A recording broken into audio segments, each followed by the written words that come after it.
Welcome to a new episode of our Executive Fire podcast.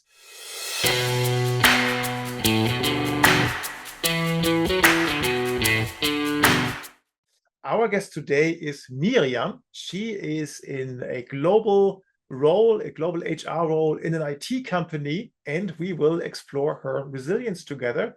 So let's go right into the talk with Miriam. A very warm welcome to Miriam. Welcome in our Executive Fire podcast. Happy to have you. Thank you so much, Karsten, for the invitation. A pleasure to be here. Miriam, we are on a first name basis in this podcast, but maybe you can tell us a little bit about who you are and what you do. Absolutely. So my name is Miriam. I work in HR in the IT industry, and I've been, I would say, exploring different opportunities around the globe. Right now, I am the Asia region. Okay, excellent. So we have been doing the Executive Fire Index quite a while back, and the idea is to kind of explore together your results. So I would share the screen so that we can see your result. Exactly. And I'll make sure that we have a nice picture of the two of us so that we can see all of that. Okay, so let's start in the beginning. So we have the part A, where we see what your resilience is kind of made of. And what we see is on the vertical axis, we see the traits, which is 56. And on the horizontal axis, we see the habits, which is the kind of the strategies that you apply. It's almost 75. So just at the border between medium high to high. So when you saw this for the first time, traits like in this medium high segment, habits on the, on the verge to high, how did you reflect this? I think it came like from a horizontal perspective. It didn't come as a surprise because it's something that I tried to practice a lot, like the aspect of self-awareness and some elements that when I deep dive, it was fully resonating. On the stress ambiguity, I was a little bit surprised to see it around like in the medium.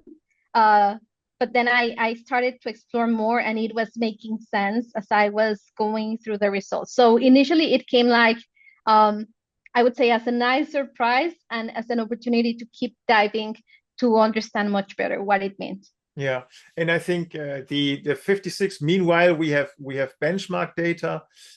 So this is for if we would compare it for somebody in the middle management, for example. This is a little lower than the average. Although comparing yourself with somebody else, I'm not sure it's really making sense always. But I think what is important to see here is that higher is not better on the trait axis because, and you are in the HR domain where empathy is important. If we have values that are like very, very high, like in the 80s, for example, most probably our capacity for empathy would suffer. It's most probably something that we would have less of. So I can imagine that a lot of things resonate with you, but since you're in the people business, this is probably also important for your job. What do you say? Yeah, I actually find it very interesting because now that you are mentioning the element of empathy, last week I was meeting with part of my team and a broader team also in HR, and they say like, hey, Mary, like one of your real strengths is the aspect of empathy. So now that you are saying, I can start to connect as well the dots in terms of what I am able to see here, but also I would say to see the benefit of being at 56, if I want to relate it that way. Okay. And if we look at the habit side, there you are above average. So the question that I always ask here is if somebody has high values like you have, typically they come from learning that I have to do something for myself, otherwise I will suffer, or from having like a moment where I almost hit the wall and then kind of recovered and then established that for myself. How was that for you? How did you reach those high levels? I think it's really through experiences, like I think like through my life, fortunately, I have experienced many different situations since I was a kid that I needed to adapt. In some ways, I needed to step in. I have my sister is a little bit younger than me, so in a time I also needed to be there for her. Um, and then through life, like all these kind of experiences that sometimes come unexpected, challenge you in many other ways. So I think like for me, like my main premise when I go through any kind of moment is, and really I say this very sincerely, like the first thing that comes to my mind after the oh my God is, okay, how is that I can learn from this? And I think it's just like a coping mechanism that I have, because I tend to believe that things doesn't happen for just like as coincidence, So if I am going through something, there should be a meaning about it. Um, and just going through that internal process of saying like I might not know right now what is the answer, but just having that, like North Star, that there might be a reason that I need to go through this. And I'm sure that when I look into retrospective, there will be something that I have growth or learn or achieve or something, that helps me. So then with that, it's just like, okay, now I got it. How do I start to move forward in the direction that I want to be? And that helps me just to be out of the challenging moment or emotion that I am facing right now. So that Okay. is the way that I normally work. Thank you, Miriam. And in the green ball here, we have in the green circle, we have the life satisfaction, 80 out of 100. So rather also in the high segment.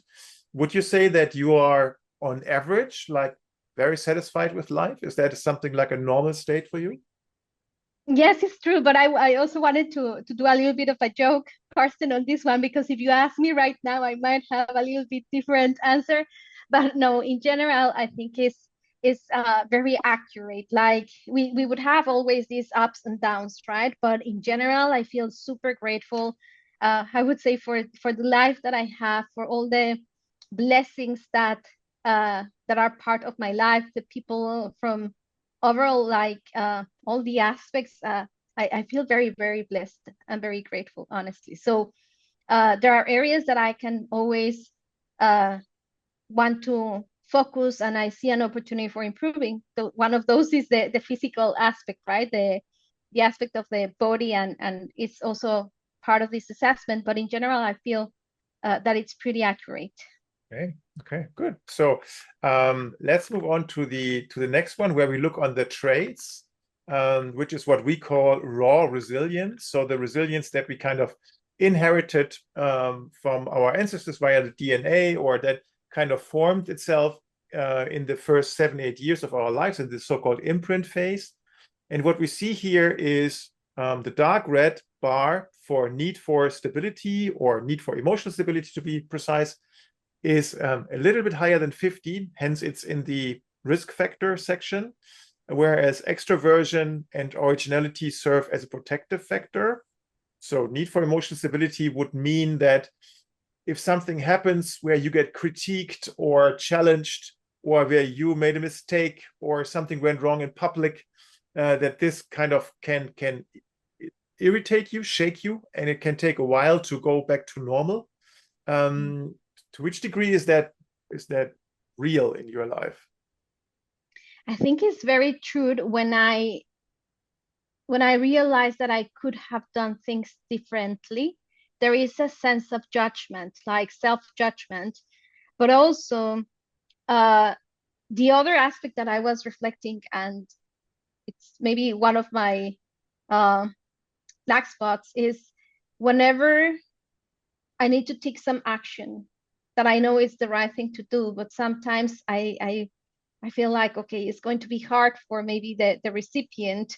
Um, I will feel guilty, after doing whatever I need to do, either having a conversation or giving feedback, or it's just that piece that I know that I have done the right thing, but it's just like, it feels not nice at the end, right?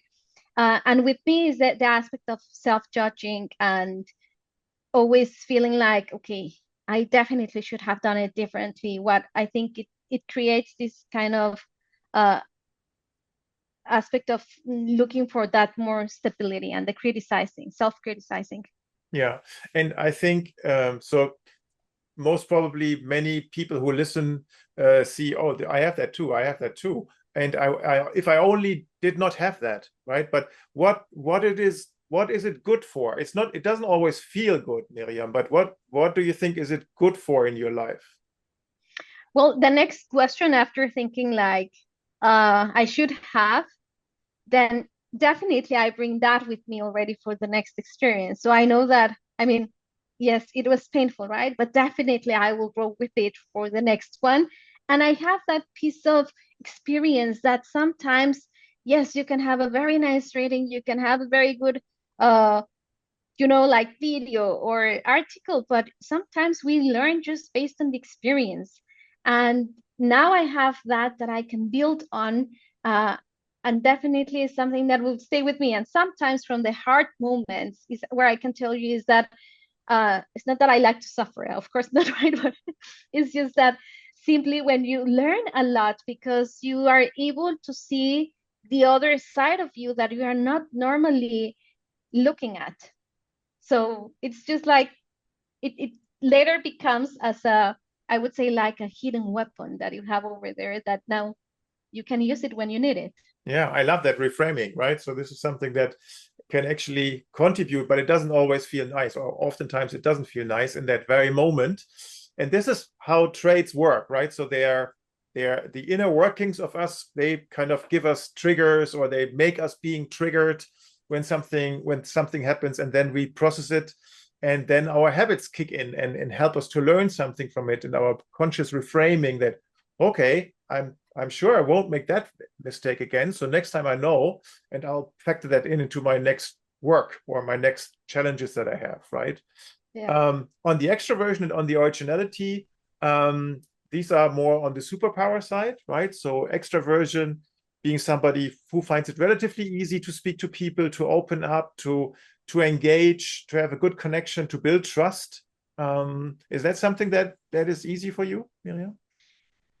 So here's where I have a question and I need here more help from you because I've been said and after doing some other assessments, normally I find myself being introverted. But when I was doing this, I was very surprised to see, like if you ask me what is that most surprised you about doing this assessment, was the extroversion. So I'm not sure if it's also because I was also reading that it normally it's a trait, right? That it doesn't tend to change that much. But looking at my results, I am very, very surprised. And I can tell you that, um, yes, I love to connect with people. I love trust, but I need a lot of time to recover after engaging with people. So, like if I had an offsite last week, I love it. For me, it's like magic.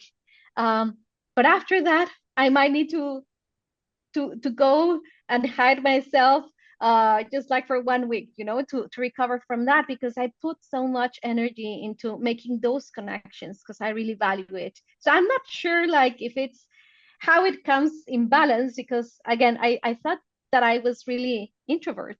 Yeah. And the other thing is maybe as part, maybe just to complement here, um, it's true that in HR, this is one of the things that you need to do, right? With really connect with people, create a safe environment for people, understand and build that trust because at the end, it's people with the ones that we are working, right? Absolutely, absolutely. And listening to you, I think what you're describing is a personality preference that we call ambivert, meaning half-half, right? And so I can totally relate to that. When I'm going to a meeting and I like the people there, it's pure joy. But after 3 days, I'm toast and I need to recover, right? So I would be like in between. The big five personality factors, which are underneath this, they also factor in, for example, to which degree do you take over responsibility, or to which degree do you take over leadership when something needs to be fixed. And this is the difference to other models where it's only, do I like company, do I like to be with others, right? Here it's also taking charge, which is also part that might explain it, Miriam, right? Yeah, it's true. Now like that, I can feel it more accurate.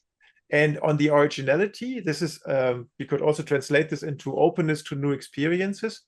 I mean, you're also there in the protective factor side, meaning it is actually naturally for you when something new happens, that it is rather exciting than that it is overwhelming. How do you see yourself there? Yes, I think like it's I will definitely push myself. I literally push myself to experience different situations. I have relocated 3 times already, different countries, different cultures. I cannot be in one role more than 2 to 3 years. I need the next one, you know? So for me, it's always like an opportunity of stretching myself, but with a willingness to know like what else is that I can reveal in myself, you know. So it's and it doesn't mean that it's not going to be overwhelming. Like doing a relocation for people that have done this, it's very, very overwhelming. It's almost like when you are in the middle of it, you say like, I'm not sure that I really wanted to do this. But after that, it's definitely like super exciting and very rewarding, just like all the experiences that come with it. So I would definitely look for it. I believe that it helps me just to get even much more awareness of like things that I didn't know that I was going to be able to do, you know, like strengths, skills. And I think it just, what I have gained with all of this, Karsten, is just like the confidence that there are moments that I don't know how I'm going to be solving something.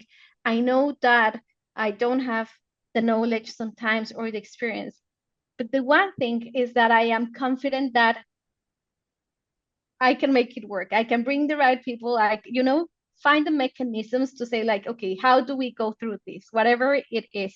So just having that piece of confidence that, okay, I might not know right now, but we can put things together. It's exciting. And this is what is called in resilience research self-efficacy, right? So having that feeling, I can really influence my own destiny. I'm not the victim of the circumstances. And when you said relocate, I mean, people might say, I relocated from one city to another city, but you relocated across continents to the other end of the earth, right? I mean, this is really another next level relocation. Yes. And okay, let's move on to the habits. So breaking down the habits, we see that we split all our strategies to cope, or coping mechanisms, into 2 buckets, following also the definition of emotional intelligence by Daniel Goleman, into self-management and self-awareness. Self-management is more self-discipline, impulse control, and self-awareness is more reflection, intuition, gut feeling, those sort of things.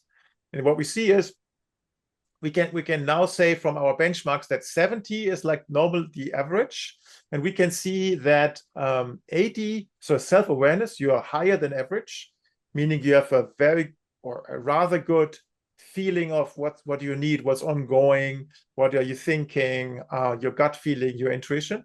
But on the execution side, there is 10 points gap. It's like, we call this knowing doing gap. How do you make sense of that for you in your life?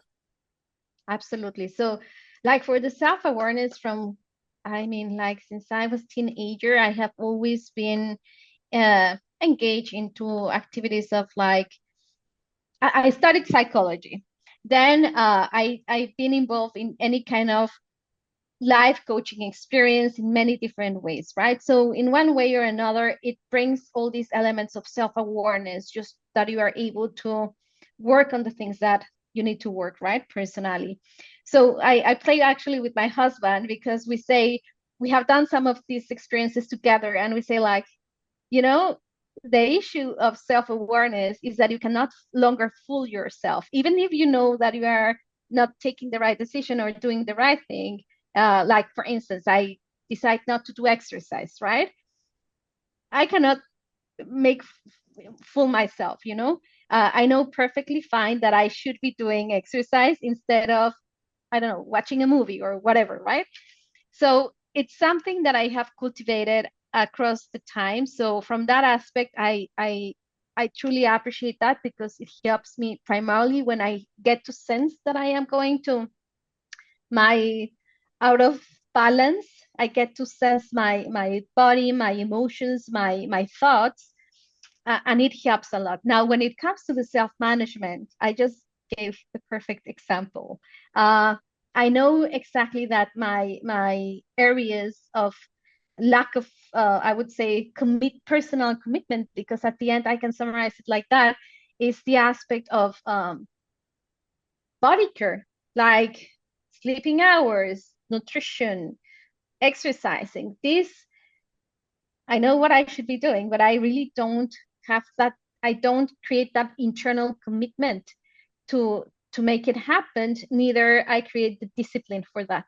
I'm disciplined in many other areas, but not for that. So I think, like, if we go to other, like, to the deep dive results, it's actually where I think I should be doing something different. And it just helps me to reflect also in terms of the impacts and the risks that it has highlighted, as well as part of the summary of the assessment. Thank you for making sense of that. I think that's a perfect, I mean, you gave a perfect example of how it kind of feels on the inside, having that awareness and having the discipline in many other areas, but maybe not so much when it comes to us, like personally. And again, you are in great company with a couple of million other people on the world that have that. So let's look at life satisfaction. Also here, the green circle, we have a drill down. And what we see here is very high values across the board. 90 in profession, which is all the, you know, your job, your career, money, status, all of that. Relationships, more the private relationships, the friends, the family that you're part of.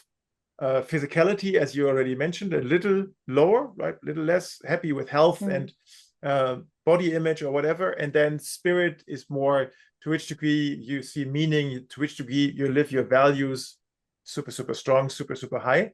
Would you say that this is a typical snapshot of how you feel? Are you satisfied? 100%. Okay. So very typical. Okay, good. So let's move on. So that was chapter A, part A. And here we answer the question, so how is your resilience looking like in general, like the executive summary? And now let's look into how, if you wanted to work on something, what could that be? And here we have the FIRE model of resilience. FIRE as an acronym for factors improving resilience effectiveness. So kind of a research-based approach to come back with all the different levers that are known and scientifically proven, and to check with you how, to which degree do you incorporate that in your daily life already. Let's start with the basic, with the personality. Personality is nothing else but traits, so it's the same thing. So there's no additional information gain, but obviously the personality plays a role in our resilience. That's the foundation. Then we have biography. Biography means to which degree we have an active and positive relationship to our own life story. What do I mean with this? To which degree do we cherish maybe reminiscing positive events, or going back to tough events, or going back to challenges that we have overcome, crises that we have overcome? To which degree is this an active part of our thinking process? Or the other side would be, I never think back, I always look forward, I ignore the events in my past, I pretend they never happened. That is the other extreme, right? And so it's all about the relationship that we have with our past. That will be biography. How do you reflect on that? So for the first question, like, where is that I would like to commit myself and focus, definitely the body axis. Like, I already mentioned a couple of examples, and definitely that is the truth, right?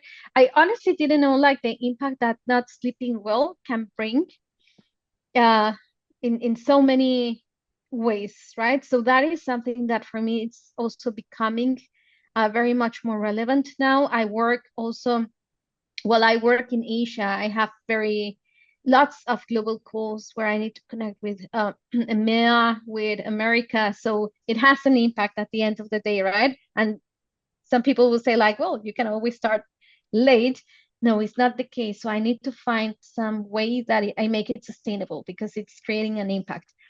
Now, the second one, in terms of how it resonates and maybe something that I additionally reflected is on biography.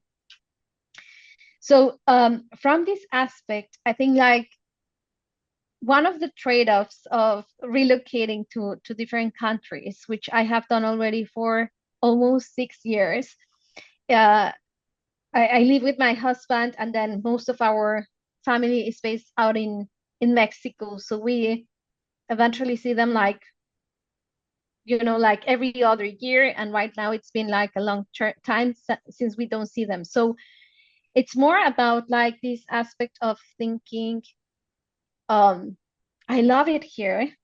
I want to keep doing what I am doing, but the reality is that I am not like, it's just like the time is passing, time that I'm not going to recover with the people that I also loved.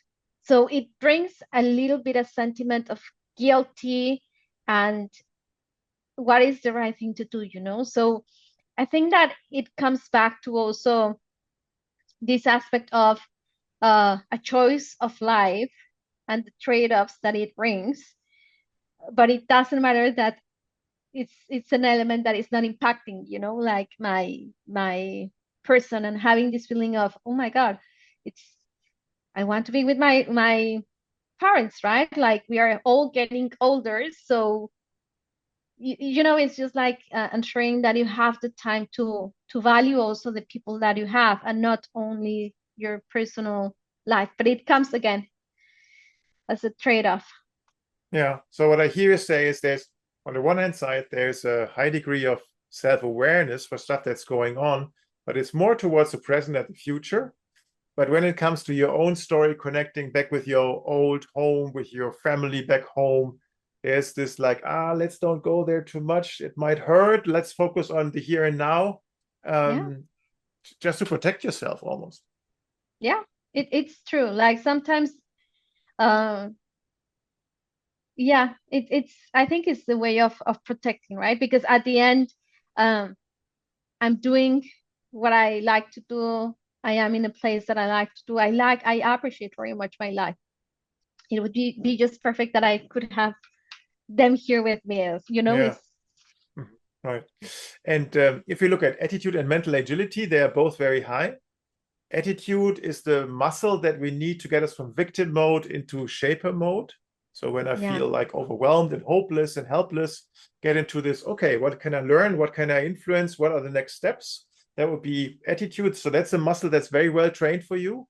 And also mental agility, it's well trained, which is how do I get myself out of the comfort zone? So that's really interesting. You have a high trait level for originality, which is openness to new experiences.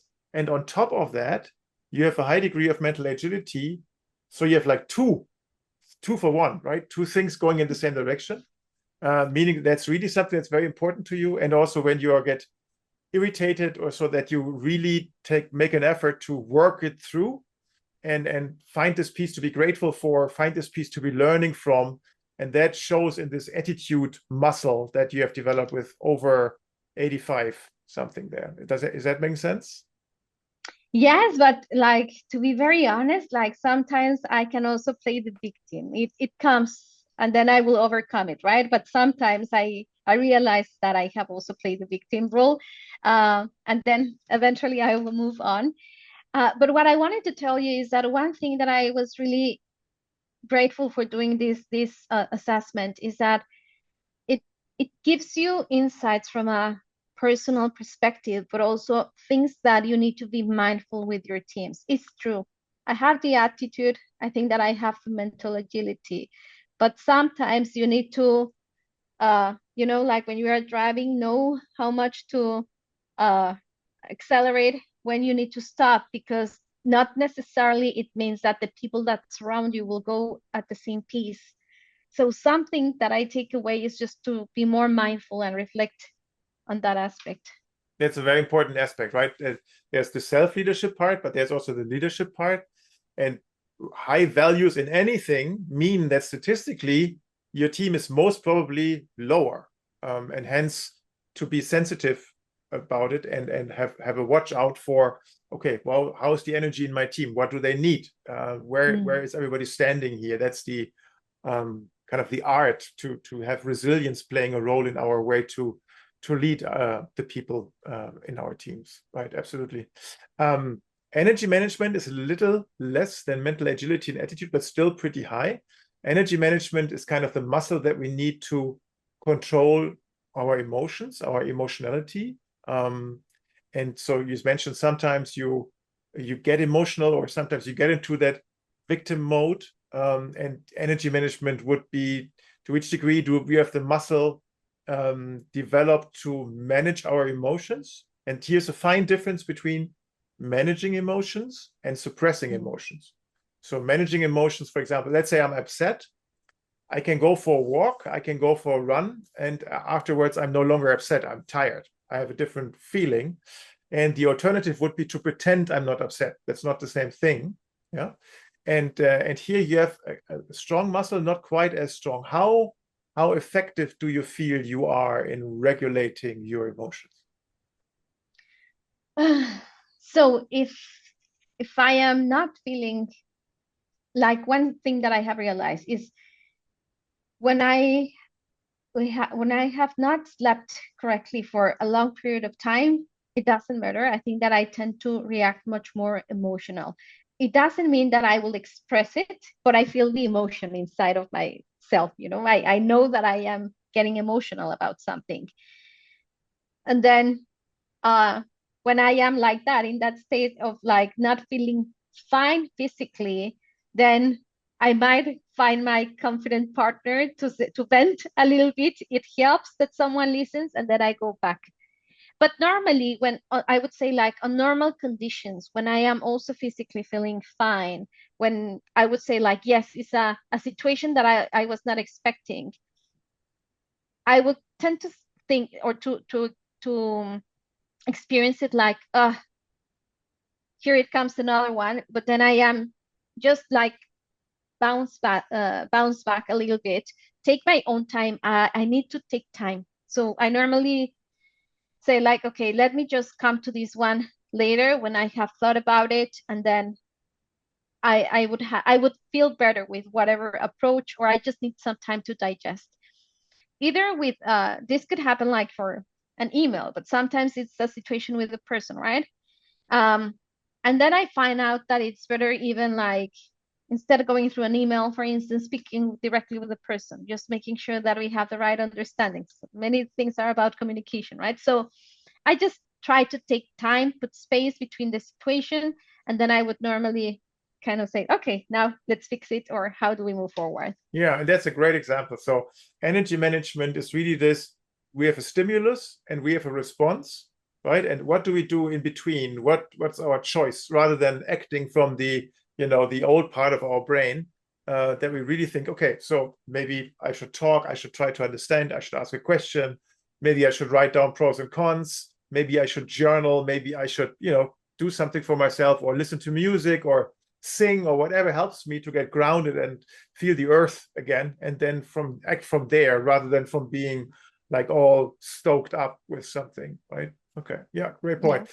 The mind body axis we mentioned several times. There's one aspect in the mind body axis that we didn't talk about, which is mindfulness. Is that something that you, or to which degree is that something that you practice on a regular basis, like I love meditation? it. Okay. I love it so much. Yeah. So even like, yeah, when I'm not sleeping that well, it's just like putting a meditation that helps me to connect my energy. I will do that, and I feel much more balanced at the next day. I try to do uh meditation a lot. Mindfulness, I think it comes more with like the practicing of the breathing, and just trying to stay connected, which I do very good.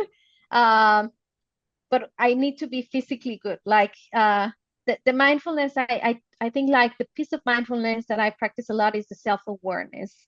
Now, the breathing, consciously breathing, is something that I might tend to forget as I go on the date.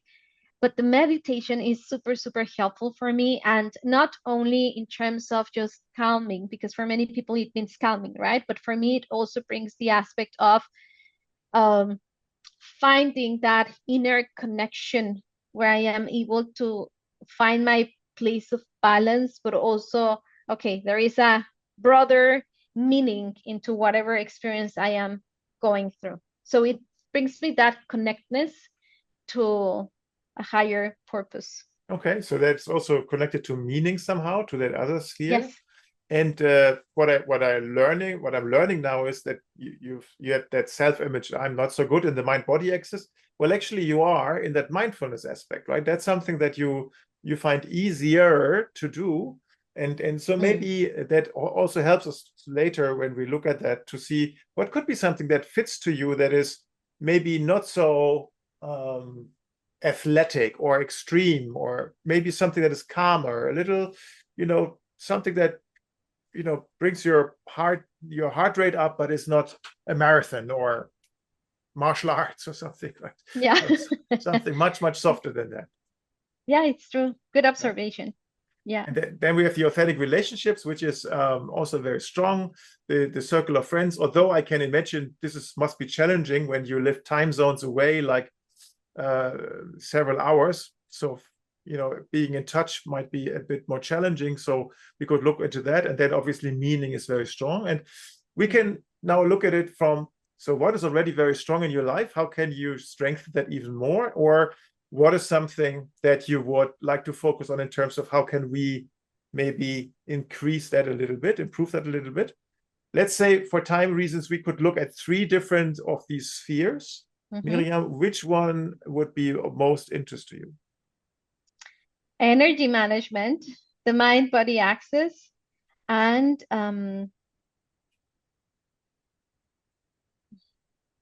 maybe biography.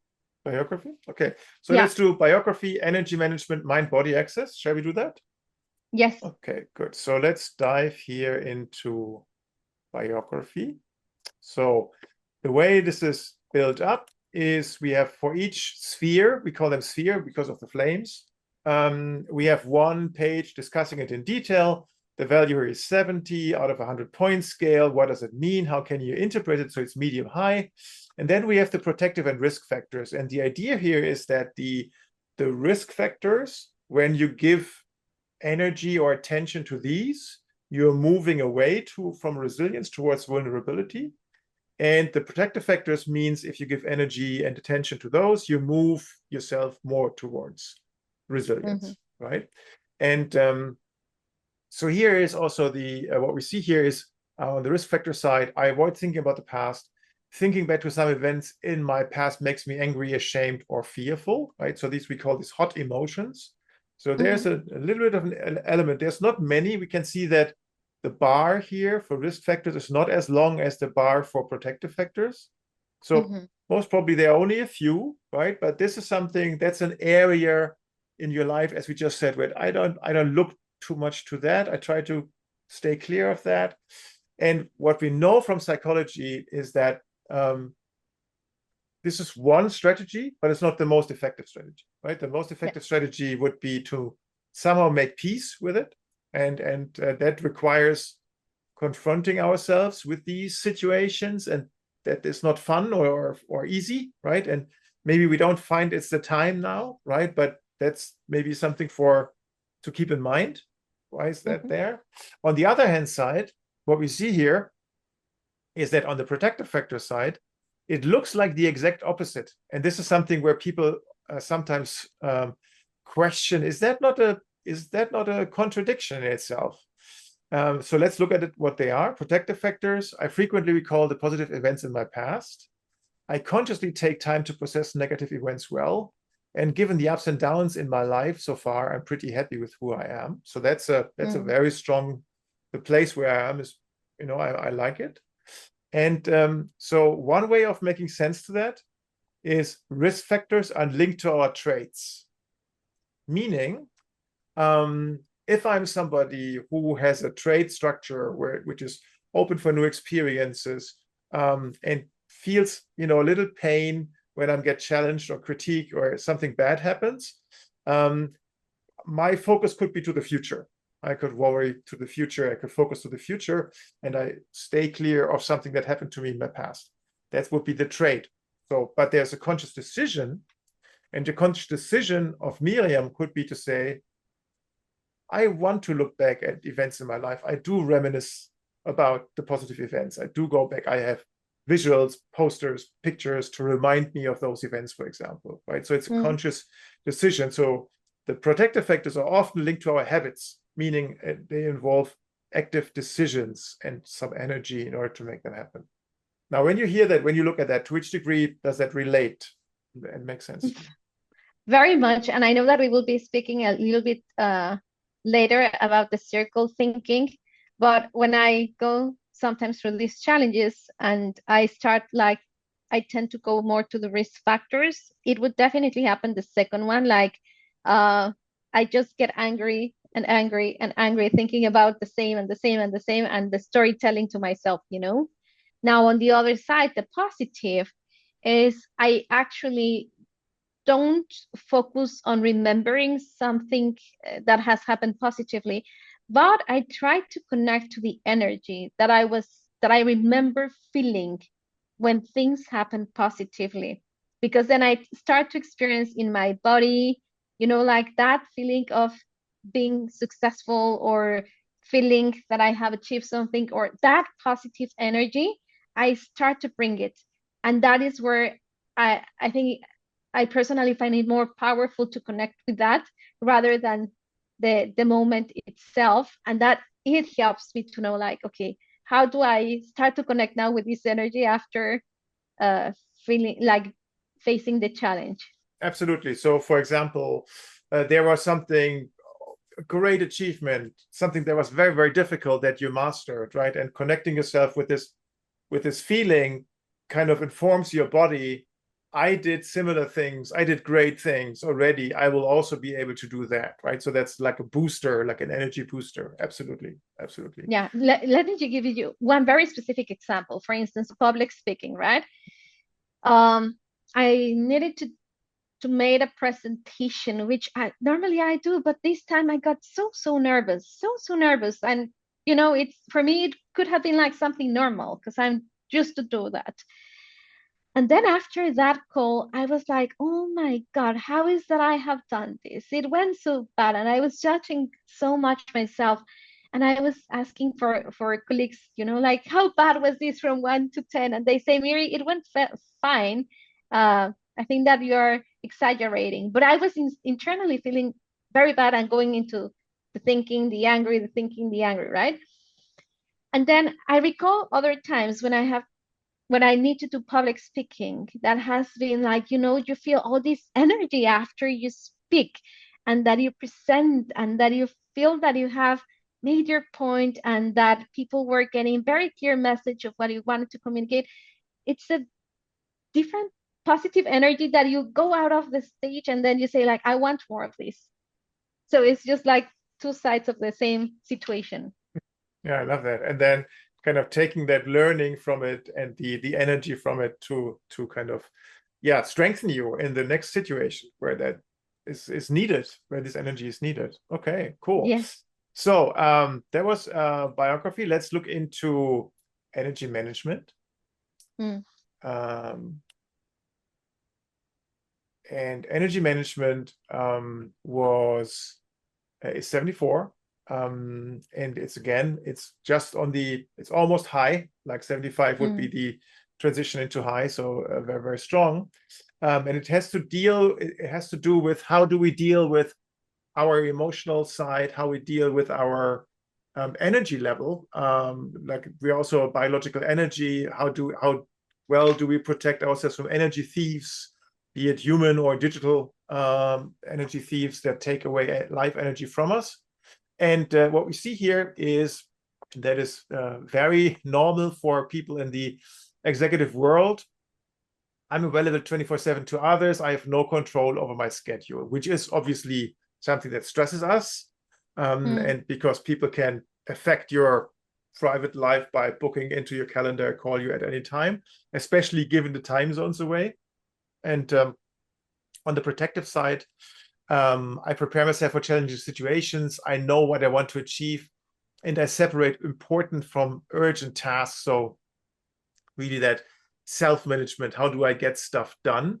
When you look at that, to which degree is that, real or true for you? Very true. Like one example would be like, I don't know, like late night calls, right? And this applies for both of risk and protective. So on the one side, um, sometimes you need to attend calls. It's not an option, right? You need to be part of those like time sensitive calls that you cannot ask to postpone. So it impacts because what we say in Asia is you finish your call at 1 hour, but mentally you finish it 2 hours later because it takes at least 2 hours to finally disconnect. So the time that you go to sleep is just like 3 hours ahead of the after the call, right?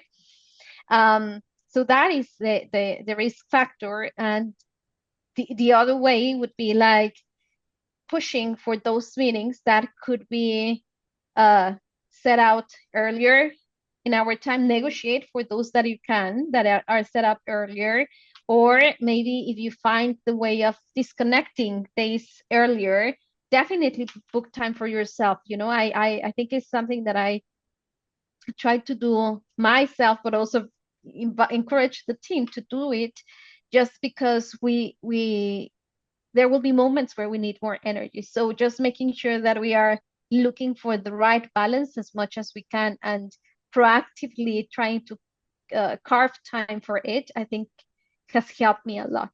Okay. So that really using time management not as an optional thing, but really something that is energy management at the same time, Yes. and being aware that this is simply something you have to do to be effective in your role, right? Otherwise, you will be on a downward spiral eventually if you're depleting sleep over time always, right? So, okay. Miriam, the next one, remind me, was it mind-body axis or was it meaning? Yes, my mind Mind-body body axis. axis. Okay, good. 43. So what we see here is we have, so that's as you mentioned already, 4 things that play a role here. One is movement. The other one is sleep. The other one is nutrition, and the other one is mindfulness or meditation, everything around that. And what we see here is on the risk factor side, and here that's the only one where risk factors, the bar chart is actually larger than the protective factors. I often ignore the signals of my body. I have unhealthy eating habits, and I usually sleep less than I need to. I partially explained through your position on this globe and in an international organization.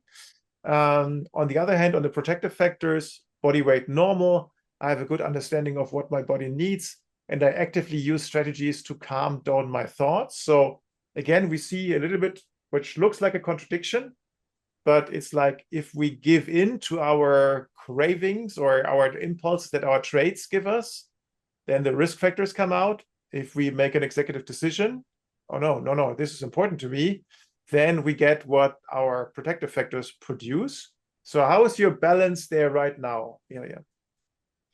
I think you earlier summarized it very nice in terms of the mindfulness is something that is there. So I really do that, like the aspect of also like breathing techniques and like the 6-4-7, breathe 6, keep it 4, and then exhale in 7. All of these things I do a lot, the meditation. So it resonates a lot. On the other side, I would say the 3 are true. The most impacting right now is the sleeping, which is something that I see the implications definitely for it. Just like not having the energy, but also I think it's also like the judgment, right? Like the taking decisions that can be also impacted, like many things, Sometimes I feel like I find myself looking at the screen, but not longer knowing what I am really looking. So I see it in many ways. So it's nice to see the green. I think that I really need to commit myself to move a little bit more to the green area. And on the other hand side, I think it's also important to be compassionate with yourself. I mean, if you're lacking sleep, sleep deprivation is like the number one killer for self-discipline, right? I mean, I'm a person, I need to do sports. If I don't do sports, I'm unhappy. But when I'm lacking sleep over many, many days or over several days, I just don't get the energy, and then I get extra unhappy, right? Because it's like two for one. So I think the maybe the entry level would really to make sure how can I increase my sleep to an acceptable level, or at least on several days in a week, so that I gain the energy to also do sports. And then I can enter into an upward spiral, rather than just pushing it in like in any other meeting or something like that. Does that make sense? Yeah, Yeah. So absolutely. be a bit self-loving here rather than, optimizing yourself. At the end of the day, this is the impact on life satisfaction. That's what counts, right?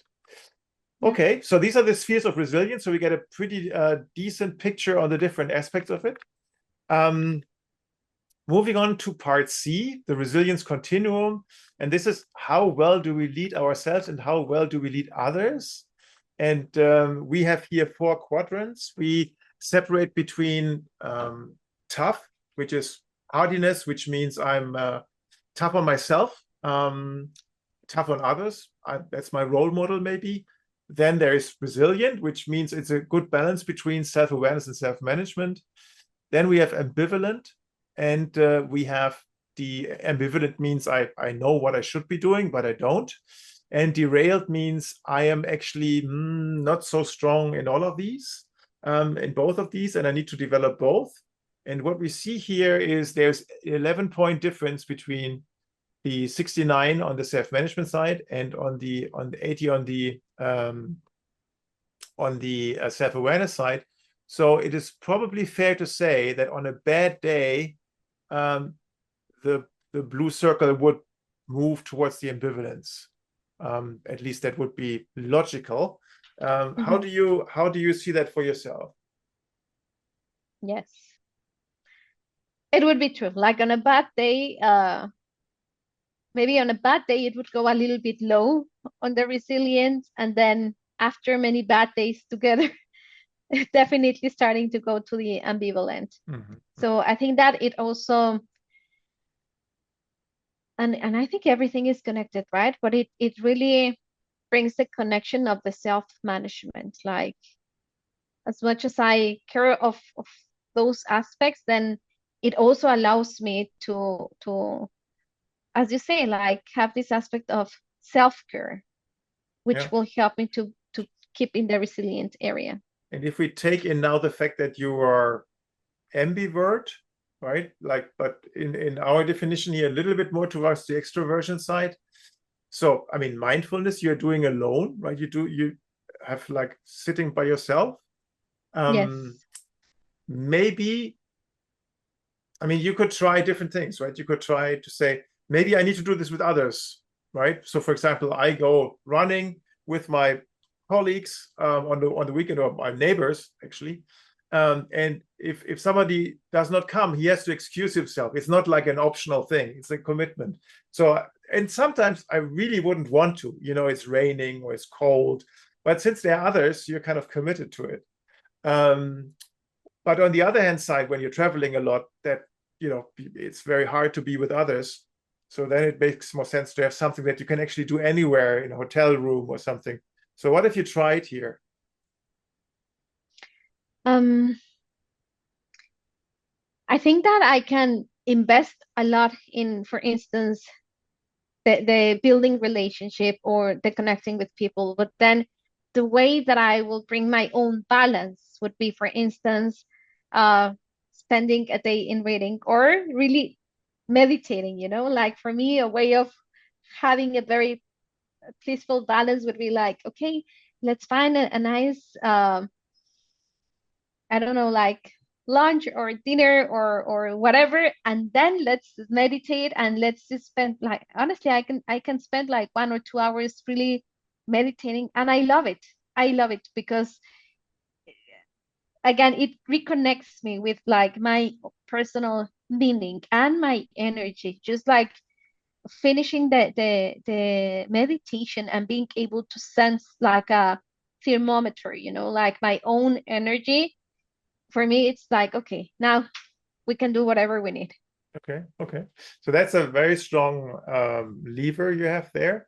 And what just came to mind is there's a walking meditation, right? So you could maybe also do a walking meditation where you have some movement, but it's not hard or anything, and you're still with yourself. You're still centered, and you still try to keep that. Maybe that would be a way to combine the two a little bit. Both, yes. Yeah. I Okay. like that. Okay, moving on to the mental traps. Mental traps simply means when we are shaken by the outside, by some sort of crisis, our inner pendulum kind of reacts. We compare that to an iconic skyscraper, Taipei 101. It's the very high building, but in an earthquake area. And it has this big pendulum to help, and that pendulum helps it to balance shock waves from the outside. And let's look at your pendulum, how it looks like. And what it says is, if something happens, the strongest reaction that you have is circular thinking, which corresponds to the need for stability, right? So if something on the outside challenges us, irritates us, then it kind of triggers a thought process that is in psychological terms unproductive, because it's always the same thought over and over again. That's the difference between rumination and self-reflection, right? It's two different things. It's an unconscious process, especially when we want to go to sleep or when we want to think clear. All of a sudden these thoughts come in and they take away our energy. So that's the number one signature item that you have here. Then distorted reasoning is saying that sometimes I can get emotional, and when I get emotional, there is a certain risk that the emotions would influence my decision making, so I could make rash or irrational decisions or actions.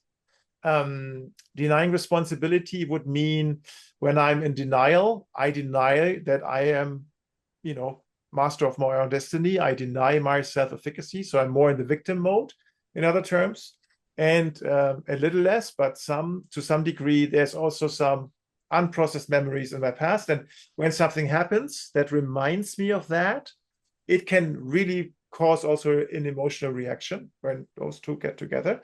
That would be the way your inner pendulum looks like. To which degree is that representing you, Miriam? Oh, yeah, a lot. It resonates a lot, the circular thinking. As you mentioned, of course, it happens before going to sleep. But I think it also happens, and this is, I think, that when you think about um, the trades off, right?